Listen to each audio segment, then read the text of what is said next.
বাচ্চারা যদি চকলেটের প্রতি বেশি আকৃষ্ট হয়ে থাকে তাহলে বানিয়ে দিন এই খাবারটি। বিভিন্ন রঙের হওয়ার কারণে এটা তারা অনেক বেশি পছন্দ করে। আজকের রেসিপি যদি আপনারা দেখেন তাহলে আর তরমুজের খোসাকে ফেলে দিবেন না। তাই চলেন চটজলদি এই রেসিপিতে চলে যায়। আর এটা যদি আপনারা তরমুজের খোসা ছাড়া আবার কাঁচা পেঁপে দিয়েও করতে পারেন। তার আগে আপনারা যারা আমার ভিডিওতে নতুন তারা চ্যানেলটিকে সাবস্ক্রাইব করে দিবেন।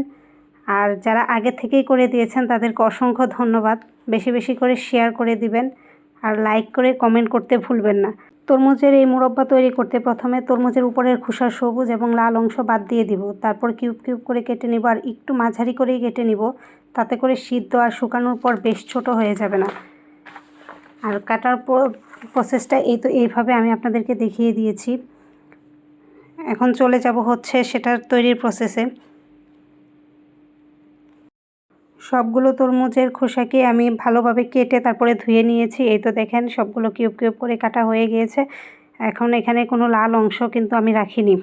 আর লাল অংশটা রাখলে সেটা হবে কি সিদ্ধ হয়ে গলে যাওয়ার সম্ভাবনা থাকে।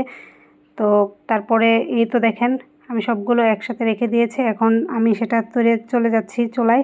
তো তরমুজটাকে আমি প্রথমে 60% পর্যন্ত সিদ্ধ করে নিব, আর বেশি সিদ্ধ করব না। এখানে আমি 3 কাপের মতো তরমুজ নিয়েছি, তাই 1 কাপ চিনি ইউজ করব। 1 কাপ চিনির সাথে 2 কাপ পানি মিক্সড করে নিব আর এটা জাল দিব হচ্ছে বলক আসার আগ পর্যন্ত। তো যখন পানিতে বলক চলে আসবে তারপর আমি সমস্ত খোসাগুলো দিয়ে দিব আর আস্তে আস্তে করে নাড়তে হবে। তরমুজের খোসাগুলো দেওয়ার পর সেটা ভালোভাবে খেয়াল রাখতে হবে যেন পানিটা ভালো শুকিয়ে গিয়ে একবারে শক্ত হয়ে না যায়। তো পানিটা হালকা হালকা থাকা পর্যায়ে আমি ওইটাকে একটা বাটিতে করে নিয়ে নিব, কারণ অর্ধেকটা আমি সাদা রাখবো আর অর্ধেকটাতে আমি একটু কালার ইউজ করব। তো এখানে আমি একটু রেড কালার ইউজ করব। তো ফুড কালার ইউজ করে নিলাম রেড কালারের, তাতে করে দেখতে অনেক সুন্দর লাগবে। আর কালারটা মিক্সড করে তারপরে আমি একটা শুকনো টাওয়েলের সাহায্যে মুছে তারপরে শুকিয়ে নিব। তো এই তো দেখেন আমি ভালোভাবে মিশিয়ে নিয়েছি। মিশিয়ে নিয়ে তারপরে আমি হালকাভাবে এটা শুকিয়ে নিব। তো শুকানোর পরে এটা আমার 2 দিন রোদ লেগেছিলো, এটা রোদের উপর ডিপেন্ড করে। তো এই তো দেখেন এখানে আপনারা চাইলে গ্রিন কালার এবং ইয়েলো কালার অন্যান্য কালারগুলো ইউজ করতে পারেন।